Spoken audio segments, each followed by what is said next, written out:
Okay, stay with me. There's a reason why I have this detergent right here. Object lesson today.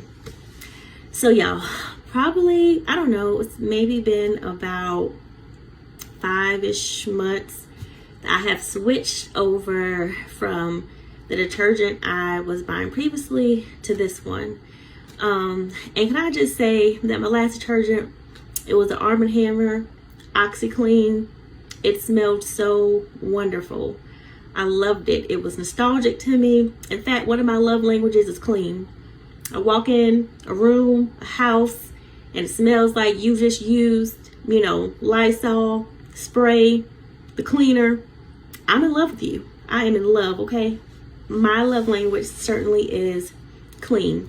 And I love my coworkers. They know whenever they clean up, I commend them so much. And so I just love things smelling fragrant and inviting. And yeah. And so going back to that, I was just thinking about this detergent that I had previously. I love the smell of it so much. I would sniff my little clothes and I'd bring it out, the washing machine, out the dryer, and felt like there is no way in the world that I am ever going to change this detergent. Like, why would I do that? Like, this one is wonderful. And I think like when I was having these thoughts about that, like I would start seeing like all of these, ads on Facebook about, oh, detergent's going to cause cancer. Everything is going to cause cancer, people. Literally everything.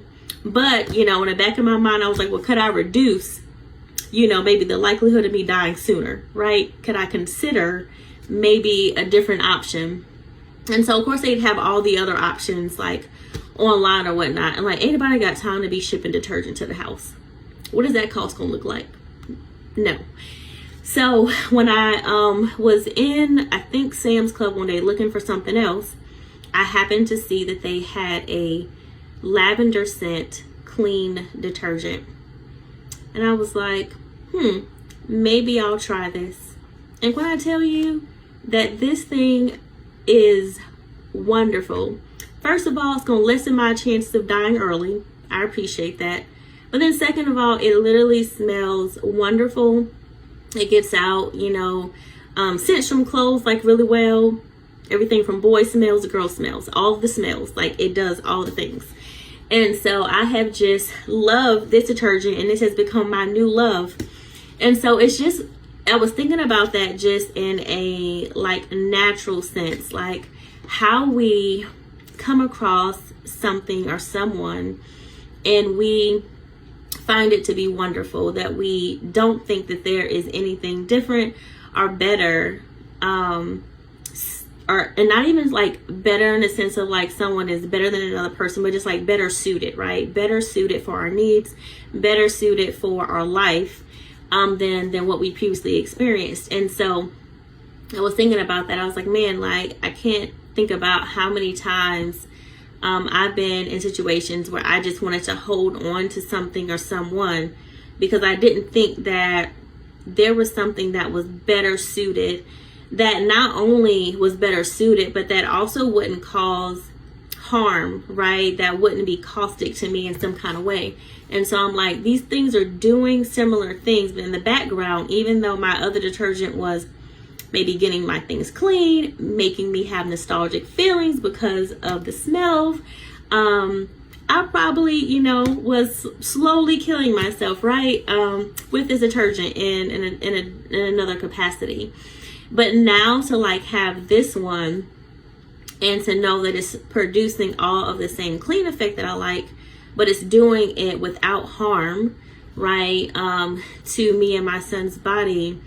I love it even more. And so this made me think about,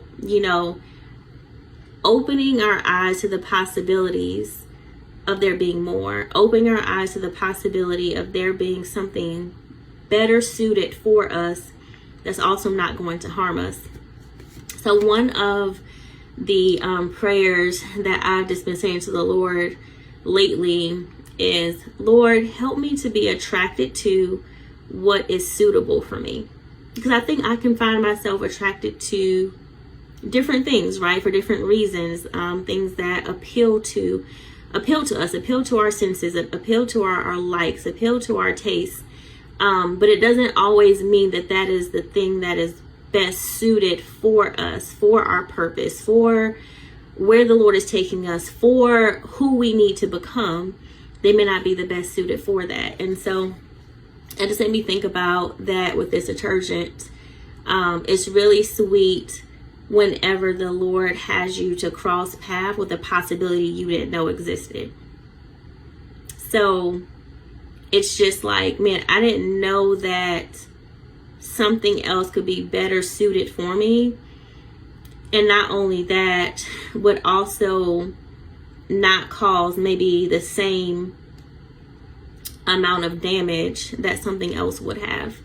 And so I was just thinking about that. I just love that there is no limit with God. Like, he knows us all intimately and intricately, and knows like how he has crafted us, and knows like what and who is well suited for us in life. And so I was trying to explain this analogy to my papa. He's like, you lost me, but hopefully you guys will catch it. So I think about this, like when the Lord created us, right? He sets us in different places, like after he creates us. And so I thought about this. If the Lord had a house, right? Some of us, he would put in completely different rooms. Like, we're not even in the same room, right? But sometimes we're trying to venture outside our rooms to go find someone in a different room. It's like, Lord, I was like, I wouldn't even put you guys in the same room. Some people, we might be in the same room, but he maybe wouldn't put us in the same position or the same spot in the room. Like, I'm gonna have you over here on this wall, and I'm gonna have you over here in this corner.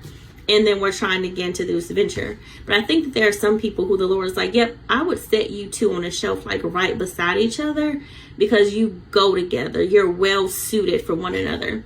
And so I think I've just been like, yeah, Lord, like I want to find what's well suited, like who you would set me beside in order to accomplish whatever it is that you want me and this person or these people to accomplish together.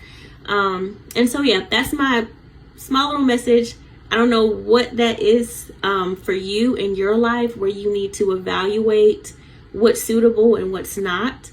What the Lord would put beside you as a work or mission life partner in that sense. And so what is it, or who is it that you're holding on to because you do like some of the benefits? Some of the things are good, some of these things are enjoyable, but it's just not the best suited for you. Are you willing to let those things go so that what is most suitable, what is going to bring about the most life-giving transformation in your life and possibly other people's lives because of your connection to one another, what are you willing to sacrifice to make room for what ought to be there? That's it.